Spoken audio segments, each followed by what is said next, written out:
ఇక ఏపీకి సంబంధించి ఎమ్మెల్సీ ఎన్నికల నామినేషన్ల పర్వం పూర్తయింది. అభ్యర్థులంతా నామినేషన్లు దాఖలు చేశారు. ఇదే అంశంపై మా కరెస్పాండెంట్ సంతోష్ మరింత సమాచారం అందిస్తారు. సంతోష్, మీ దగ్గర ఉన్నటువంటి ఇన్ఫర్మేషన్ ఏంటి?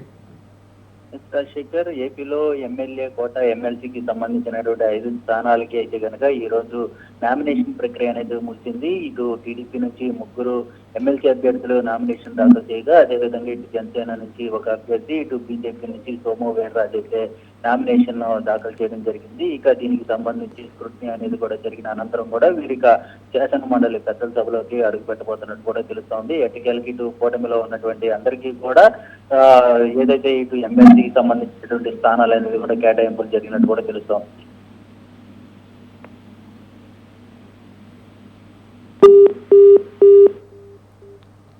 Okay, thank you Santosh. Technical వల్ల మీ కాల్ కట్ అయినట్టుంది. Thank you.